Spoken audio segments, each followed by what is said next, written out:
নমস্কার, শুভ বিজয়া দশমী সকালকে। বড়দের আমার প্রণাম, ছোটদের ভালোবাসা জানিয়ে আজকে ভিডিওটা শুরু করছি। আজকের ভিডিওটা অনেক লেটে আসছে, কারণ পুজোতে আমি বাড়ি যাইনি, তো আমার কাজ ছিল।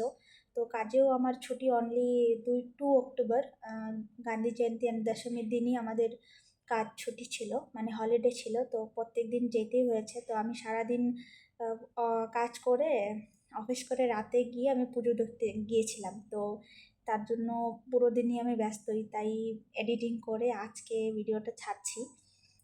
আশা করি বুঝতেই পারবেন, কিছু মনে করবেন না, ভিডিওটি পুরোটুকু দেখে নেবেন লাস্ট পর্যন্ত। তো দেখতে পাচ্ছেন আমি এখন মণ্ডপে আছি। মণ্ডপে যাওয়ার পর দেখছি সকলে বসে আছে মাকে বরণ করার জন্য। আর সবাই লাল পাড়া শাড়ি পরেছে, খুব ভালো লাগছিল। একটা কথা বললে বিশ্বাস করবেন না আপনারা, যারা হায়দ্রাবাদে আছেন তারা তো জানেন, কিন্তু যারা আসাম থেকে আমার ভিডিওটা দেখছেন তাদেরকে একটা কথাও জানিয়ে রাখি।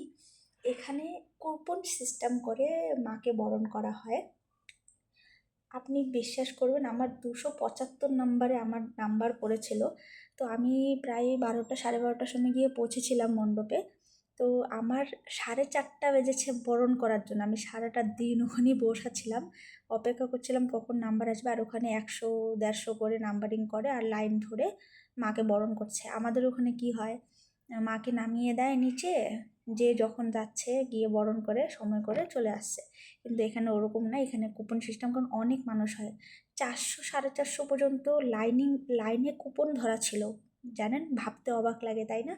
কিন্তু এখানে মানুষের ধৈর্য দেখেন, মানুষের ধৈর্য ধরে বসে শেষ পর্যন্ত মাকে বরণ করে তারপরই বাড়ি ফিরেছে। তো আমিও তো মাকে বরণ করে নিলাম, খুব ভালো লাগছে। আমি লাস্ট ইয়ারও এসেছিলাম এখানে, মাকে বরণ করেছি, এবারও করলাম। উপরে ধূপকাঠি প্রদীপ জ্বালানোর অনুমতি নাই, নিচে আছে। তো আমি নিচের দিকে মাকে আরতি করছিলাম, উপরে মাকে বরণ করে চলে আসছি। আর এখানে প্রথম দিকে তো খুব ভালোই ধীরে সুস্থিতে সবাই বরণ করেছে, কিন্তু পরে দিয়ে দেখা যাচ্ছে অনেক লেট হয়ে যাচ্ছে। তো যত তাড়াতাড়ি করতে পারছে, মানে মাকে মিষ্টি মুখ করাচ্ছে, সিঁদুর লাগাচ্ছে, বা সেমন করে তাড়াতাড়ি কমপ্লিট করার চেষ্টা করেছে। তো যাই হোক, পুরো দিন কাটানোর পর খুব ভালো লাগলো। সিঁদুর খেলা হয়েছে, হওয়ার পরে বাড়ি ফিরে রান্নাবাড়া করে 7টার মধ্যে আবার আসছি আমি কোকাপেটে আমি প্রত্যেকবার আসি, এখানে রাবণ জ্বালানো হয়। কথায় আছে যে হ্যাঁ, ভগবান রাম দশমী তিথিতেই রাবণকে বধ করেছিল, তাই সেই দিনে রাবণ জ্বালানো হয়, রাবণের দহন হয়। তো এখানে এই নিয়মটা পালন করে। তো এখানে খুব ডান্স হচ্ছিল পুরো। এখানে তেলেগু মানুষেরা এই রাবণ দহনটা খুব ভালো মতো পালন করে, দেখতেই পাচ্ছেন এত ভিড় হয়েছিল। তো এখানে 2-3 জায়গাতে বোম জ্বালানো হচ্ছিল, ফোটানো হচ্ছিল।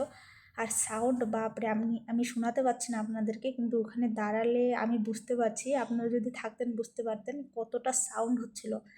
তো এটা ছিল রাত্রের লোক আমার। তো সব কিছু হয়ে যাওয়ার পর এখন রাবণ বধ হবে।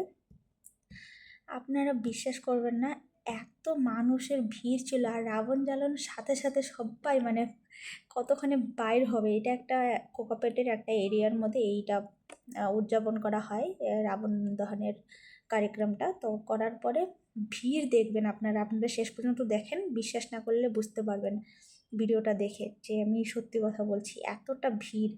তো আমি ওখানে এই তো রাবণ জ্বালানো হয়ে গেল, এখনই দেখবেন এক ভিড়ে মানে আপনার হাঁটতে হবে না, আপনাকে ঠেলে ঠেলে মানুষ বাইর করে দেবে নিচে এরকম। তো পুরো পুজোটা খুব ভালো কাটলো, আশা করি আপনাদেরও খুব ভালো কাটছে।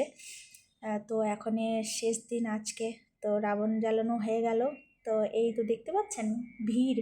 তো যাই হোক, বেরিয়ে এসে দেখি রাস্তাতে আরেকটা মাতা রানীর পূজা হয়েছিল, তাকে ভাসানোর জন্য নিয়ে যাবে। তো রাস্তাতে দর্শন করে নিলাম। তো আপনারা ভালো থাকবেন, আশা করছি ভিডিওটা ভালো লেগেছে। লাইক কমেন্টস জরুর করে যাবেন, আপনাদের লাইক কমেন্টসে খুব ভালো লাগে, ভিডিও বানাতে আগ্রহ জাগে মনে। তো ভালো থাকবেন, দেখা হবে আরেকটি নতুন ভিডিওতে।